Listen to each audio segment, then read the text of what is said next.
Bueno, continuando con la unidad 3, nos queda un punto que lo dejé para el final porque es un tema especial y que creo que amerita detenernos puntualmente para entenderlo mejor. Me refiero concretamente a la comparación de las pretensiones procesales y sus efectos.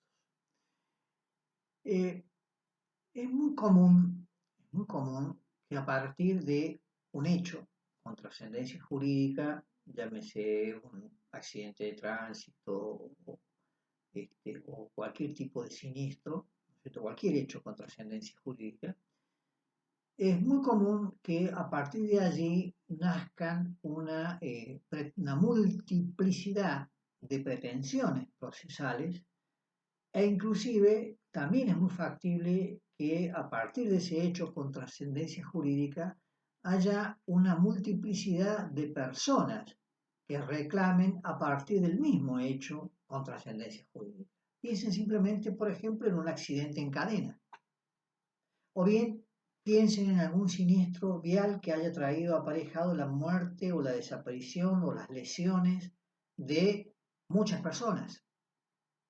Entonces, estos son hechos que pueden perfectamente ocurrir en nuestra vida cotidiana, se visualizan en forma permanente, porque no podemos pensar que siempre y a partir de un hecho con trascendencia jurídica hay un solo actor, un solo demandado y hay una sola pretensión de un solo actor frente a un solo demandado. O sea, no digo que esto no se pueda dar, pero sí les digo que normalmente lo que ocurre es que a partir de un hecho con trascendencia jurídica nacen una multiplicidad de pretensiones procesales y muchas veces también nacen una multiplicidad de actores y también demandados en el marco del proceso judicial.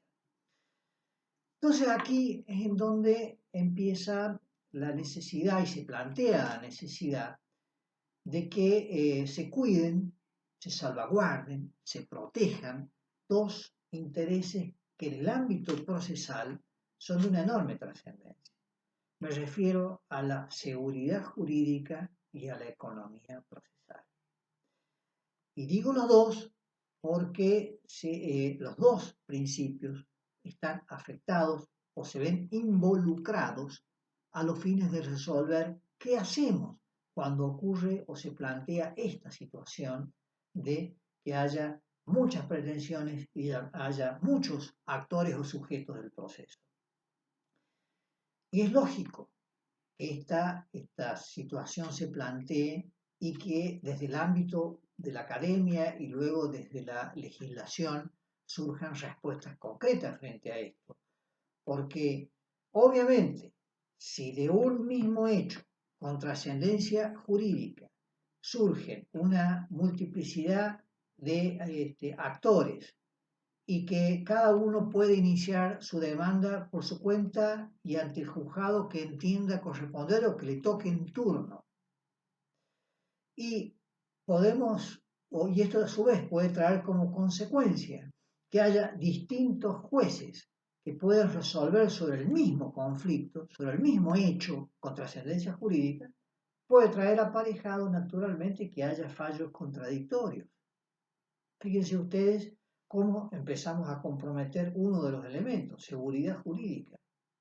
Seguridad jurídica, el riesgo de que un juez interprete que los hechos o el hecho se produjo de una determinada manera y aparezca otro juez en otro juicio paralelo en donde interprete que el hecho se produjo de una forma distinta. O lo que es peor, que en un proceso judicial, supongamos, se rechace la demanda por el mismo un determinado hecho, y en otro juicio paralelo, otro juez termina resolviendo lo contrario a lo que resolvió el otro. Entonces, siempre hemos dicho que el derecho es una formidable herramienta de paz social. Y flaco favor le hacemos a la paz social si el mismo hecho con trascendencia jurídica es juzgado de una determinada forma por un juez y de una manera diferente por otro juez. Entonces, seguridad jurídica. pero también economía procesal. Nos está demandando la economía procesal que no es lógico pensar que un hecho, el mismo hecho, con trascendencia jurídica, pueda, digamos, generar, pueda provocar una enorme cantidad de demandas, pudiendo todas tramitar en el marco de un solo proceso judicial, porque en definitiva estamos discutiendo acerca del mismo hecho con trascendencia jurídica. Entonces, ¿para qué generar un enorme dispendio jurisdiccional donde haya tantos juicios como actores y resulta que todo eso pudo tramitar en un solo juicio, en un solo proceso? Entonces, fíjense ustedes cómo de esta realidad objetiva que les acabo de explicar, se impulsó en su momento la necesidad de que desde la legislación haya respuestas concretas que permitan solucionar este inconveniente naturalmente lógico que se produce a partir del concepto originario, de que no siempre de un hecho nace una sola pretensión de un solo sujeto, sino que lo que es común es que no sea así, sino que haya muchos actores, muchos pretendientes y a su vez puede haber muchos demandados también. Entonces, ¿cómo hacemos para resolver esta situación? ¿Qué es lo que impulsó en su momento la academia y qué es lo que fueron aceptando los jueces y qué es lo que se le tradujo luego también en norma, en legislación, que procuró siempre avalar, resguardar como una suerte de paraguas para definir todo esto, que son la economía procesal y la seguridad jurídica? Estos dos parámetros centrales son como la fuente que trajo la solución a los conflictos. O sea, todas las resoluciones tienen que cuidar estos dos parámetros centrales. Reitero, seguridad jurídica y economía procesal. Es en ese contexto que para responder, para encontrar respuestas a todo esto, es que tenemos que analizar los distintos elementos de la pretensión procesal, o sea, los sujetos, el objeto y la causa. Del análisis comparativo, por eso el título del programa habla de comparaciones, del análisis comparativo de los distintos elementos de la pretensión procesal, o sea, del sujeto, objeto y la causa, vamos a encontrar las respuestas para saber si esas pretensiones tienen que tramitar en un solo proceso o bien si tienen que tramitar por separado o si nunca directamente pudieron o debieron tramitar juntos. Pero para responder eso tenemos que hacer un análisis comparativo de los distintos elementos de la pretensión procesal. Y esto fue lo que se hizo desde la Academia Procesal, esto es lo que se hizo desde la jurisprudencia de los jueces y también luego en la legislación. Entonces vamos a analizar las distintas situaciones, o hacer un análisis comparativo de los distintos elementos de la pretensión para ir encontrando respuesta a esta problemática que yo les acabo de exponer. Entonces, vamos a la cuestión más simple, ¿no? Aquella donde no hay riesgos, no se compromete ni la economía procesal ni la seguridad jurídica. ¿Cuándo ocurre esto? Y básicamente cuando hay indiferencia de las pretensiones.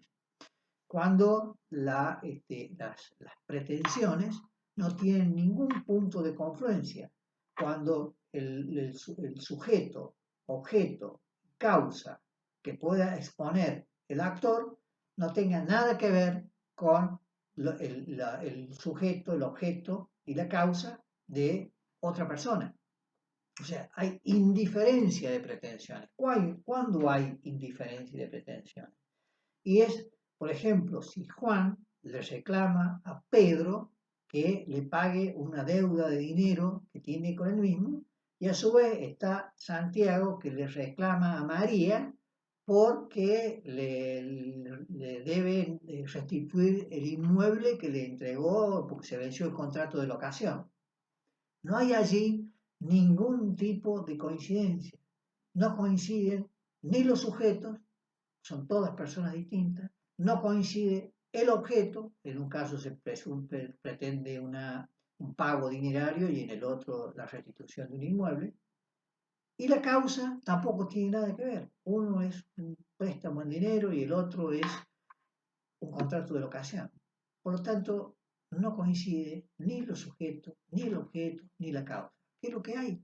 Hay indiferencia de las pretensiones. Y si hay indiferencia de las pretensiones, ¿cuál es la respuesta?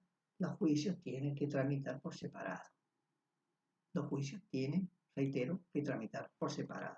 No se compromete ni la economía procesal ni la seguridad jurídica.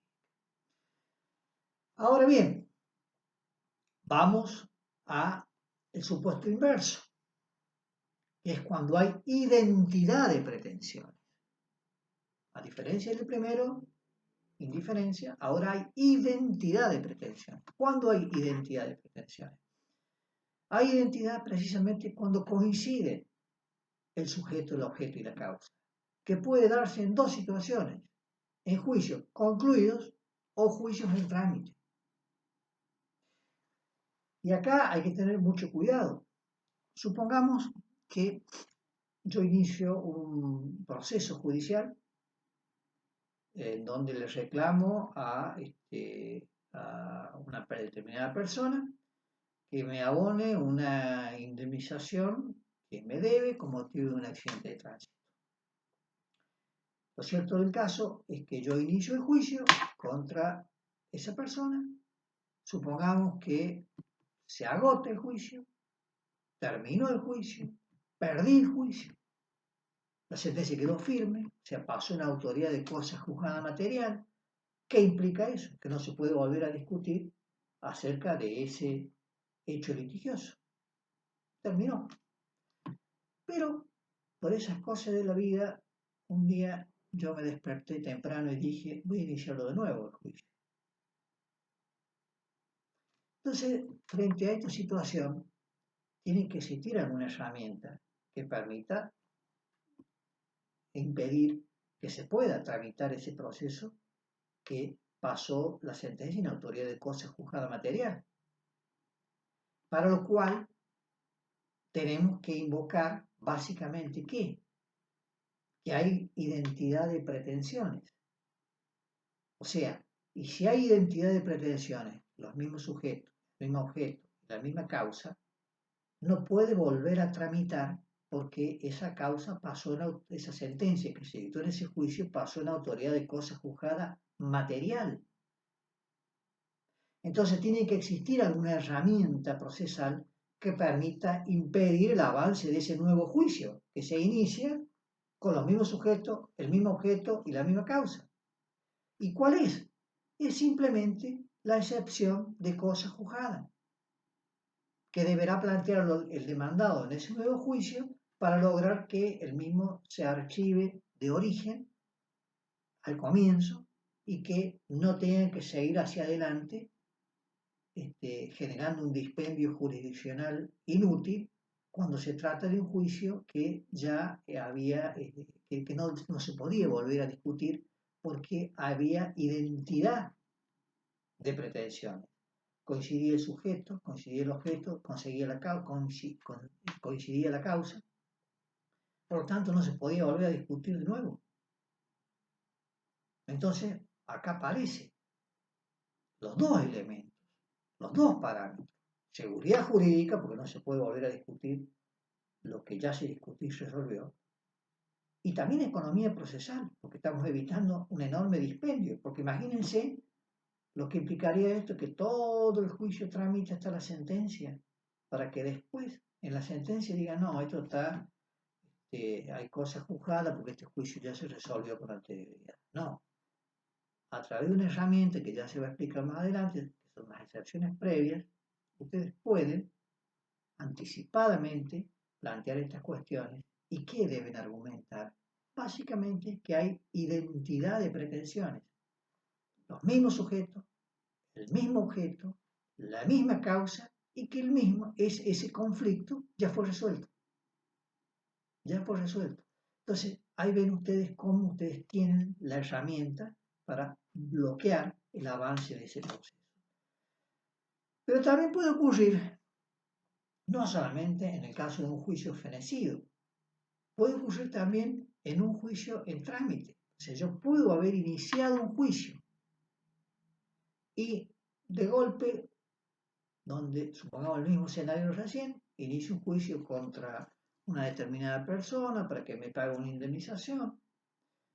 Y resulta que durante el proceso puedo darme cuenta de que me equivoqué, que cometí errores, que no ofrecí las pruebas adecuadas. Y frente a esto, ¿qué hago? Puedo tener como idea de decir, bueno, presento de nuevo juicio, lo inicio de nuevo. Claro, pero ¿cómo? Acá estamos el mismo sujeto, el mismo objeto y la misma causa en un juicio en trámite y yo puedo, con los mismos sujetos, el mismo objeto, la misma causa, iniciar un juicio nuevo. Fíjense ustedes lo que implica esto. O sea, que inclusive hasta puede llegar a tramitar en un juez diferente, por una cuestión de turno. Entonces, ¿qué tenemos que hacer allí? Al igual que recién, ver, analizar, comparar los distintos elementos de la pretensión. Si está coincidiendo el sujeto, está coincidiendo el objeto, está coincidiendo la causa, no podemos tener dos juicios abiertos con la misma finalidad. En este caso, es decir, está la excepción que se llama de litis pendencia. ¿Para qué? Porque está existiendo litis pendencia, no se puede avanzar en ese nuevo juicio hasta que no termine el proceso anterior. Entonces, con esto ayudamos en la economía procesal y también en la seguridad jurídica, porque obviamente también queda afectada si hay dos juicios tramitando en paralelo, que pueden ser hasta en jueces distintos, y que persiguen el mismo objeto y se sostienen en la misma causa y con los mismos sujetos. Pero la respuesta siempre surge del análisis comparativo de los distintos elementos de la pretensión. Entonces, si hay identidad, o sea, si coinciden los sujetos, coincide el objeto y coincide la causa, entonces en un juicio terminado será la excepción de cosa juzgada. Y si es un juicio que están en trámite, será la excepción de litis pendencia. Pero en definitiva, analizando los elementos de la pretensión, comparando los distintos elementos de la pretensión, es que vamos a resolver cuál va a ser el planteo que vamos a realizar. Fíjense ustedes las distintas alternativas. Ustedes dirán, pero esto no puede ocurrir. Sí ocurre. Sí ocurre. Puede pasar. Puede pasar. Entonces hemos aplicado el primer supuesto, que es el más simple, cuando no tiene nada que ver el sujeto, el objeto y la causa, indiferencia de las pretensiones, los juicios tienen que tramitar por separado. En segundo lugar, la contracara, que es la identidad de las pretensiones, o sea, cuando coinciden los sujetos, el objeto y la causa, en este caso, las herramientas procesales que existen son las dos excepciones que les expliqué, cosa juzgada de independencia, para rápidamente bloquear el avance de esos procesos porque hay identidad de pretensiones y no pueden existir dos juicios en trámite que en algún caso que ya se haya resuelto con anterioridad y en otros casos que se encuentre en trámite, pero en ningún supuesto puede existir esto, porque se compromete seriamente, como les dije en su momento, la economía procesal y la seguridad jurídica. Pero no solamente puede existir o verificarse lo que es la indiferencia de las pretensiones o bien la identidad de las pretensiones. También puede existir conexidad de pretensiones. Y acá es donde empiezan a haber distintas alternativas. ¿Cuándo hay conexidad de pretensiones? Hay solamente cuando coinciden uno o dos de los elementos de la pretensión. En los anteriores o no coincidía ninguno o coincidían los tres. En la conexidad de las pretensiones coinciden uno o dos de los elementos de la pretensión. O sea, no coinciden todos, pero sí coinciden uno o dos de los elementos de la pretensión procesal. En este caso, cuando coinciden, uno o dos pueden darse distintos tipos de conexidades.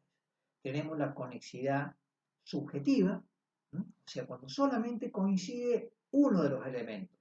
Subjetiva, sujeto. O sea, lo que está coincidiendo son los sujetos, con objetos distintos, pero con causas distintas. ¿No?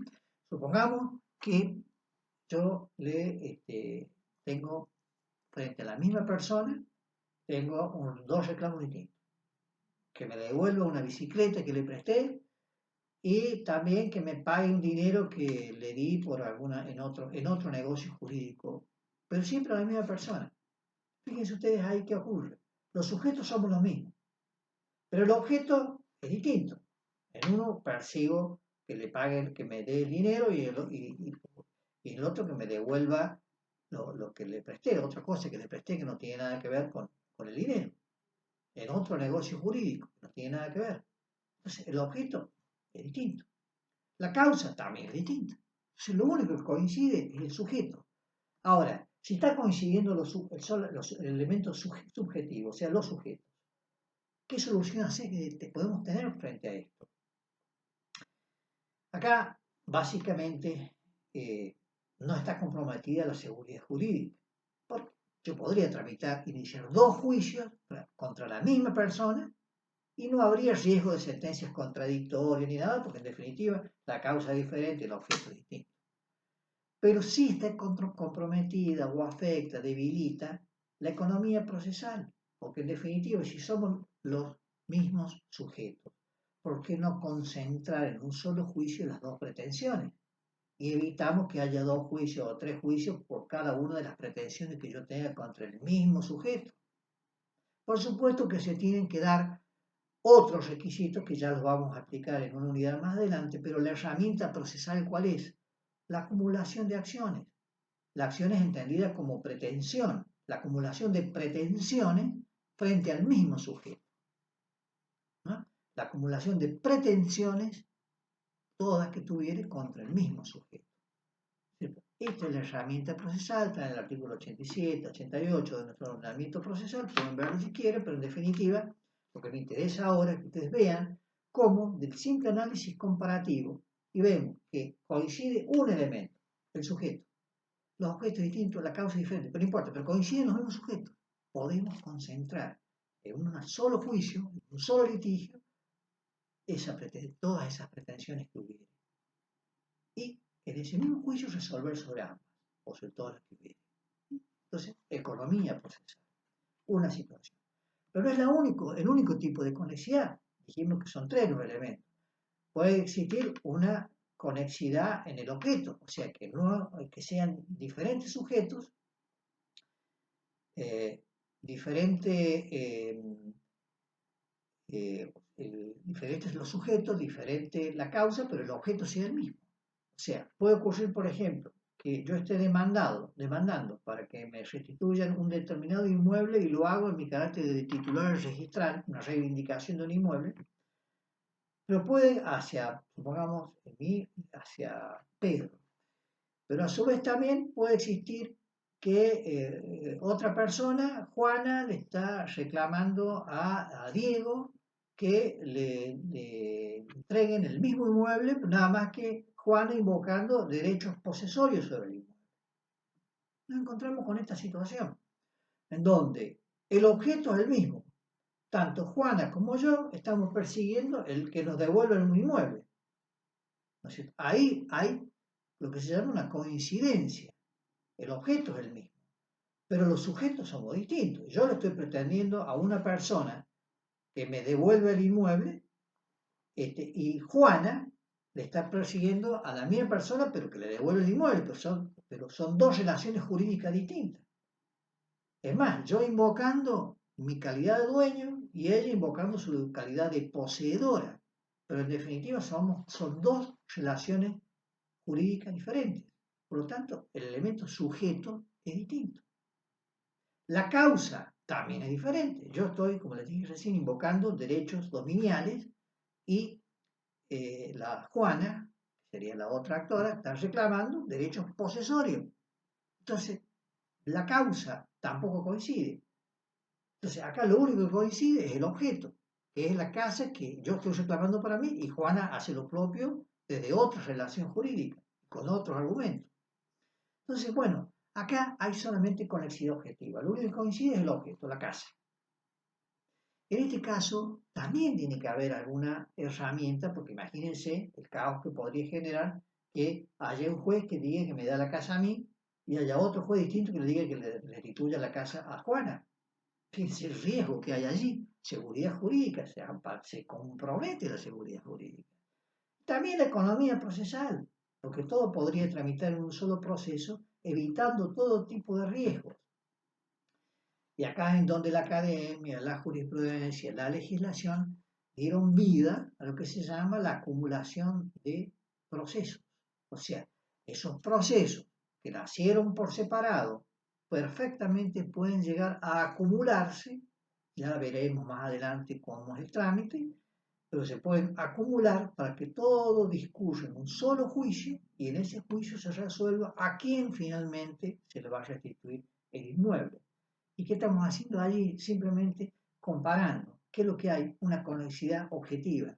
No hay otra, pero hay conexidad objetiva. ¿Qué amerita? La acumulación de procesos. ¿Está? Pero también como así hay, les expliqué recién, la conexidad subjetiva, la objetiva, también puede existir una llamada conexidad causal, o sea que lo único que coincide es el elemento causa, o sea, es el mismo hecho con trascendencia jurídica, pero los sujetos pueden ser totalmente distintos, ¿no? Y el objeto puede ser distinto también. Muchas veces hay contratos que se hacen con una multiplicidad de personas, pienso, no sé, loteos, en donde hay muchas veces que se hacen eh, bueno, ventas múltiples, ¿no? Y claro, el contrato siempre es el mismo, pero puede ocurrir también que haya alguno que esté reclamando el objeto, sea que le restituyan, que le entreguen todo el inmueble, o que otro puede ser que le hagan alguna mejora que estaba prevista y que no se hizo, en otro puede ser simplemente que, en un sentido inverso, que le paguen la totalidad del lote que no le fue pagado, en otros casos declarar la mitad del lote porque no se le pagó todo, o no se le pagó en tiempo y forma. En definitiva, pueden existir una multiplicidad de pretensiones, de objetos. De objetos. Persigo distintas cosas. Los sujetos son relaciones jurídicas distintas, porque cada uno de los que compró un lote tiene una relación jurídica con el vendedor diferente. Son muchos compradores frente a un vendedor. Cada uno es una relación jurídica propia, pero la causa es la misma. O sea, es un contrato que se hizo para todos y relacionado con la misma temática. Entonces, frente a esto, también la acumulación procesal es una herramienta procesal que se ofrece desde la jurisprudencia, desde la doctrina y desde la legislación para evitar dispendios jurisdiccionales, porque si no se imagina, si cada uno va a iniciar un juicio por cada lote, y capaz que hay 200 lotes, son 200 juicios que nacen a partir del mismo hecho con trascendencia jurídica. Entonces, si esto ocurre, digamos, estamos afectando la economía procesal, estamos generando un enorme dispendio jurisdiccional que perfectamente se podría evitar. Bueno, vamos a continuar en la clase que sigue con este mismo tema.